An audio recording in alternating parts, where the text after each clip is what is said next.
So can you explain to us what you do kind of for like the business and stuff? Yeah, so it's pretty simple what we do. We basically help people guest on podcasts that have their ideal client profiles as listeners. And then we also take care of all of like creating all the social media content that comes after that. So, like the short form vertical video, the reels, that sort of thing. And we do some press and PR. Really, what we do with the people that we work with is essentially we leverage their time the best so we can help fill their pipeline and obviously get them in front of the right people that actually could be benefited by what they do. Nice, nice.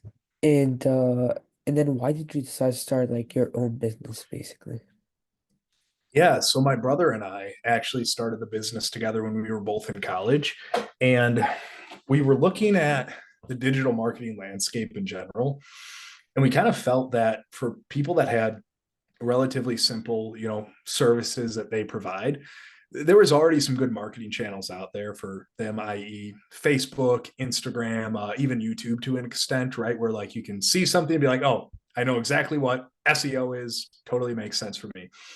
Where we felt there was a gap or something was missing in the industry is for people like myself or other people who have more not complex businesses, but we really need to educate our potential clients before they know if it's a good fit to work with us and vice versa. So we didn't really, Yeah. see anything. Yeah, that would be a good fit for that.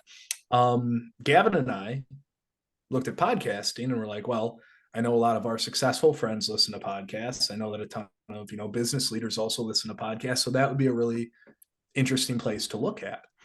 As we kind of had the empathy firm, our company, in the early ages, what we were doing was like market research, right? We were looking at what other people in the space were already doing, and very transparently we found some podcast booking agencies that were like doing great work for people, and it was really good. We just felt that there were some pretty big gaps missing in terms of the repurposing of the content and making sure that the client's time is being used and leveraged the most effectively, because that's one of our most scarce resources is time. And then Yeah. obviously, making sure we're actually getting people onto the right podcast. So then we kind of built our business model and our services from that. But excuse me, that's why we got into the space we're in now. It's awesome. That's awesome. And how much do you guys make per month now? Oh, geez, it depends pretty greatly. Some months it could be, 30 grand. Some months it could be upwards of 50 grand, somewhere around that point Hmm. usually. But in there is like a healthy margin. And that obviously all depends on seasonality too. Yeah. And so do you guys basically just do like kind of short form content and then basically optimize all of the leads and put them on the pipeline and stuff like that, basically? So, like, the way I look at it is our job is to get people in front of the right people with a really good offer. And then, as soon as that audience reaches out and says, yes, I want that offer, or yes, I want to speak further, then our client's existing sales pipeline takes place, which is, one of our things that we look for when we're considering working with somebody is they have to have a good sales pipeline in place. So that way they can Yeah. actually learn about these leads, close these leads if it makes sense, and be profitable from the engagement. Yeah, definitely. And let's say if someone's trying to kind of get started today, what are a couple of steps that they can take in order to make it successful? Yeah, my number one piece of advice would just be do it. If you wait for it to be perfect or the perfect time, it's never going to come. And I think you're just going to get in your own head and you're going to start really nitpicking things. In my opinion, done is better than perfect. Go out there, start getting your reps in, start messing up so that way you can learn from those mistakes and then you can actually get like to where you want to be a lot quicker than if you were to just wait for it to be perfect and everything's super polished. Because I promise you, if you do that and then you think everything's perfect, you get it out there in the real world and you're like, oh, I actually didn't think about this, or like these things are happening that I didn't even, know what happened. So it's never going to be perfect, even if you think it is. Just get out there, do it, be very transparent with people if you're beginning. Hey, this is one of my first times doing this. Do a free trial or something like that. That's what we did in the beginning to kind of, just get people's trust. And then once we had our system worked out and we kind of worked with that client and we were very transparent that we were going to be figuring out what works and what doesn't work with them, then obviously once you figure that out, you have a winning formula and then you can charge a lot more for that down the Yeah, road. definitely. Yeah. And do you guys focus on just serving a specific type of people, like a specific niche, or? So we find that the beauty of what we do is it's pretty industry agnostic because we're placing people onto podcasts. So, like if somebody's in the SaaS space, there's tons of SaaS podcasts. If somebody's in the coaching consulting space, there is a ton of those podcasts. If somebody's in the digital marketing space, so what I'm saying basically is it doesn't really matter the niche that somebody is when they come to us, because more than likely there's podcasts that are already talking to those people. So we typically see we work best with SaaS companies, coaches, consultants, and marketing firms. But truly, we've worked with some pretty out there niches and seen success. Yeah, definitely, definitely. And what do you say, what would you say like the best skills that people want to like kind of have, like acquire in order to run kind of like a successful business model? That's a great question. Um, I think that patience is one big one. This stuff does not happen overnight, and I promise you, it does not happen as fast as you think it's going to happen. The second thing is sales. That's the lifeblood of all business. You do really need to get good at sales and actually be able to determine if one, you can help people, and two, if you think they're a good fit for your company and you would actually want them working with your team. And then beyond all that, the last kind of part of this triangle would be fulfillment.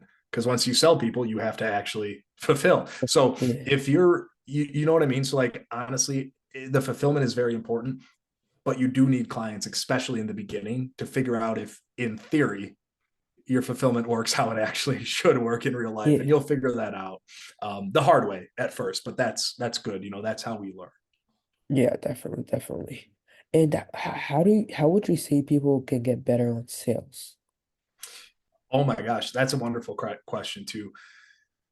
Here's one of my biggest takeaways from my journey. We started the empathy firm over 6 years ago, so I've been doing this for a little bit now, and you've probably heard this before, right? Watch your tape, watch your sales calls. I did that, and I noticed that the sales calls I was doing were not very good. I didn't feel good when I was doing them, and I wasn't really getting anything back from the prospect. And I'm like, why is that? I feel like I'm doing all the right things. I feel like I'm saying all the right things. I'm watching tape and it hits me. I'm like, I sound like a robot. I'm following a script and I'm acting how I think I should be acting. So what I did is I took myself out for a second and I said, all right, stop. For these next 10 sales calls, my best friend, his name is Matt. I said, for these next 10 sales calls, I want you to pretend that the dude or the chick on the other side of the phone is Matt and talk to them exactly like you would talk to Matt. Talk to them exactly like you would talk to your best friend. And immediately then, like, the whole connection started forming. It felt way more natural to have a conversation. I was actually like getting like them to open up and talk to me like a real human because I was treating them like a real human. But seriously, don't take yourself too seriously. Don't feel like you need to fit into this mold of what you think you should sound like. Be yourself, and obviously that's going to help really connect you with that potential lead. And if it makes sense, work with them. Yeah, definitely, definitely. But also like a lot of problem is that people don't really kind of get a lot of calls. What would you say, like how can people increase kind of the way that they can like get more calls coming in? Yeah, that's a great question. I'm biased, right? Yeah, But it's only yeah, because I see what works through my company, which is guesting onto podcasts, creating your own personal brand, starting your own podcast, putting content out there so that way people can learn about you, they can actually get value from you, and then when it makes sense, they know who to reach out to. We use a bunch of lead generation strategies in our company, including like cold email and stuff like that. But no matter what the actual lead gen strategy is, it is all going to be exponentially more effective if you have a personal brand behind you. And if somebody yeah, sees, like, who's Grant Lira, like, let me Google this guy. They Google me and then they see all these videos and podcasts and all this stuff coming up. They're like, oh, yeah, he's a real deal. He's not like somebody who's, he's a real deal. He's right here. I see him in publications. Like, that's really cool. Now I'm going to take this email and this call a little bit more seriously because I actually know Grant. I see he's a real person too. yeah, definitely. That's a really good way. Yeah. So like since you're working kind of like in the online space, do you kind of follow like a morning routine that you do kind of every day? Yeah, I do. And I don't think morning routines are important. I just choose to do them because I usually get the stuff I don't necessarily love doing out of the way in the beginning of the day. Most of the Yeah, stuff, right? Like working out. So I'll wake up usually around 6 a.m., go to the gym. That'll take me about an hour. I'll come home, get home. Then I'll, sit in front of my computer, look at any emails that came in overnight. If I see any, I'll reply to them quick there. After that, I'll take about 30 minutes, read the Bible, get my spirituality right, then hop in the shower, get ready for the day of calls. Very simple morning routine, but if it's complex, you're not going to follow it. So keep it simple, yeah, just some way to get yourself grounded and have one achievement in the day done already. Like I already worked out. I don't have to worry about working out later. Like I got that done this morning. yeah, definitely. That's a really good way. Yeah. And where do you see your overall business 5 to 10 years from now? Yeah, I honestly see it in a very similar space as it's in now. And when I say that, I mean, in terms of what we're doing for people, right? I see the scale being a lot bigger than it is right now. And that obviously comes with smart scaling, not scaling too quickly, making sure you're really taking the time to hire on the right people that fit within your organization and share your goals. That's super important. But I see us now where, like I said, we've been doing this 6 years. We've found something that works for us. So we're going to keep doing it. We're going to stick with it. But with that said, 5, 10 years, especially in today's digital landscape, don't be afraid to pivot. Don't be afraid to adjust with the times or bend. Your 10-year plan, I almost guarantee you, is not going to look like what it's going to actually look like in 10 years. There are going to be roadblocks. There are going to be changes in the industry. Maybe Google, YouTube, somebody is going to do something that changes how you can actually do business. Be Yeah. flexible, adjust with the times, or you'll end up breaking if you're not flexible. Yeah, definitely, definitely. And what is kind of your process for hiring good employees for like your company? Yeah, that's a really, really good question. It takes a lot of time to find the right person.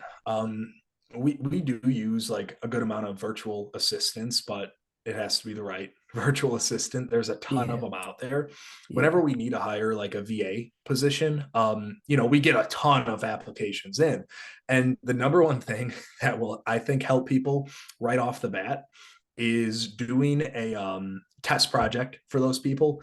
But more importantly, in order to like get them instructions for the test project in the ad, say somewhere in the ad, like hide it and say, like, if you read this in your reply to me, type the word pizza as a subject line or something like that, just to show that they're actually like reading the thing and listen, they're actually can follow directions. And then you'll yeah, disqualify like over half the people right there. So that yeah, like narrows it down. You're like, oh, these people are real. They're not just mass replying and they can like follow directions. follow Cool. And then go through your process from there after the projects. You pick the right ones and then you have the interviews. Make sure they're a culture fit, which is super important. And then if it makes sense, bring them on. yeah, definitely, definitely. So how does your agency look different now versus when you first started? Well, when we first started, we were a traditional press and PR firm. So we get people in big publications and stuff like that. And that was honestly going really well.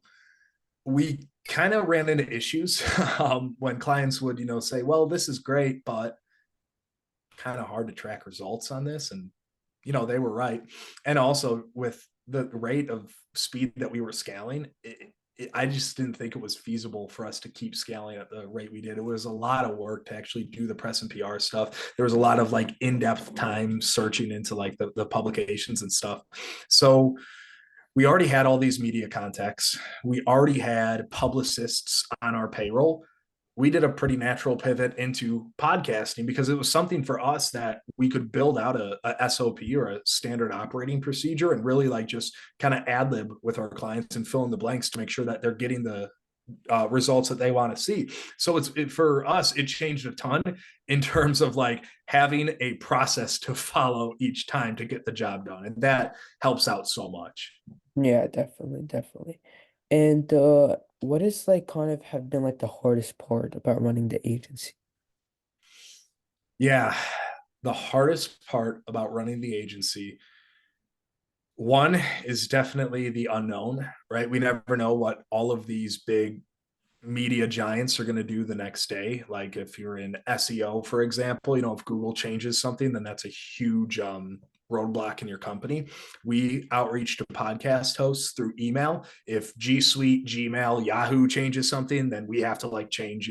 So those like unforeseen, Yeah, outside of our control things, that is super tough. And I also think just realistic expectations about your agency. When I started it, I thought it was going to be madly successful overnight. Like I think a lot of people who start an agency do. But again, yeah, the patience of actually like waiting through the hard stuff and really not giving up. It sounds cheesy, but it does pay off in the long run. yeah. And how do you battle that, like not kind of giving up whenever you get that thoughts, you know? Yeah, that's a really good question. And it's going to be different for everybody. How I dealt with it is believe in something. For me, I believed in my brother. He's my business partner. I believe in him with all my heart and soul. And I know that, if we're doing this together, I'm not going to be the one to give up on him, just as I know he's not going to be the one to give up on me. And it's true with anything in life that if you stick with it long enough, eventually you will become good at it. Whether that's a week, a month, a year, 10 years, we don't know. Consistency is going to build success. So just stay with it. It sounds dumb, but that's because you've heard it so many times, and that's because it's true, right? Yeah. And what are your thoughts about mentorship and investing into yourself? I couldn't be a bigger proponent of both of those two things. Mentorship was huge for us, especially in the beginning, and it still is huge for us. Because that's essentially a shortcut to success, right? You can talk to somebody who's at the place where you want to be, and like, hey, what would you do the same? What would you do differently? Right? Tell me so I don't have to make those mistakes. And then, absolutely, whether you're investing in yourself for mentorships, courses, events, I mean, that's all, it's going to be paid back into you tenfold, right, throughout your skills and everything like that. So definitely do that stuff. When you're starting your agency, do it within your means, right? Don't go crazy with it, because the information that you learn from a mentor, from an event, from a course is only worth something if you can actually put it into action and actually do that thing. So make sure that, like, if you consume some piece of content, whether it's through any of the three things I mentioned before, make sure you give it time to sink in, make sure you truly internally understand it, and then make sure you have real world reps or practice on that thing before you start learning more, right? Take it just one piece at a time. Don't feel like you need to learn everything all at once. Yeah. And kind of why do you think most people fail in the agency space? Yeah. And that's a great question. I think in this space, it's very easy to get discouraged, or see other people doing like really, really well. And maybe they've even been doing it less time than you have. And then you're just like, oh gosh, these people, they're doing so well. And they've only been doing this for a year. I've been doing this for 5 years. Like, am I missing something? Truly, stop comparing yourself to other people. Celebrate your victories that you have every single day, whether that be a new client, whether that be a successfully fulfilled client, whether that be building an SOP in your business that's going to last for the life of your business. Like, those small steps, nobody else is on the exact same path you are on. Your path may be shorter than others and it may be longer than others. So stay focused, make sure that you're celebrating your victories each day, and just keep moving the ball forward. Yeah, definitely. So you know how in the business space networking is like super, super important? How can people like kind of start networking with other like-minded people? Yeah. So, I mean, there's a ton of like obviously mentorship groups where if you join one of those groups, you're going to be with like minded people in, let's say, the Facebook group or wherever that group's at. So that's a great way to do it. When we started our business, that's actually what we did. And we met a ton of awesome business connections there that we still work with and talk to this day. So that's a great way to do it. Otherwise, like, looking through LinkedIn, Instagram, Facebook, and just finding pages or people that are hosting events, doing something, whether it be virtual or in person, like that's also a great way to meet people as well. But I think the really an underrated move is just reaching out, right? Like if you see somebody who maybe isn't like by most people's means super successful, like Alex Hermosi or somebody that like everybody knows, but you're like, I really respect this person. Their business model is great, and like they're doing a great job. Shoot them a hello on the site form hey, my name's Grant. I do not want anything from you guys, and I don't want to sell you anything either. I just want to let you know that I really think you're doing a great job with your business, and I'm actually kind of on a similar track right now. But I'd love to connect and just kind of share some time with you and see if we can help each other in any ways, or at least just make a connection, because I really like watching you grow, and I appreciate the things that you're putting out in the community. Don't be afraid to reach out to somebody. The worst thing that can happen is nothing, right? They just don't reply. Yeah, Okay, definitely. that's Yeah. fine. Yeah. And then what are your like top three books that you would recommend for everybody to read?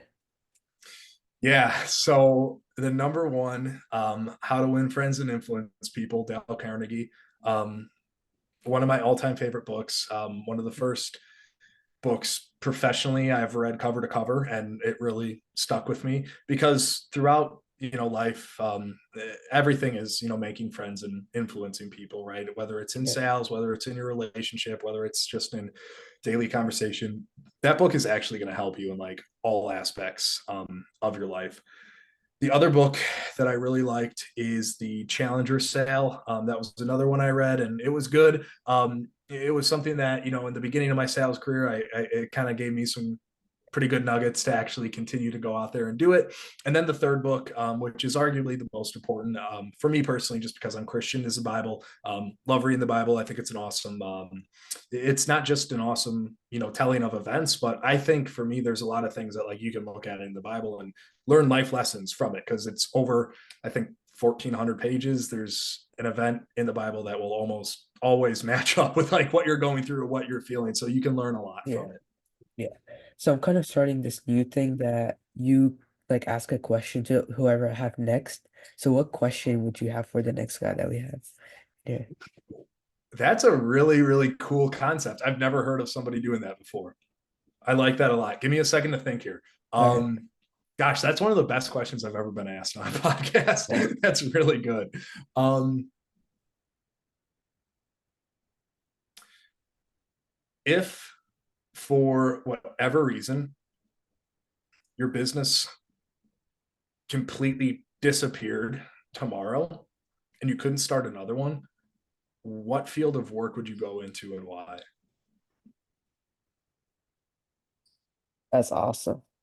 That's a great question, man. That's awesome. Great job. Thanks so much. Thanks so much for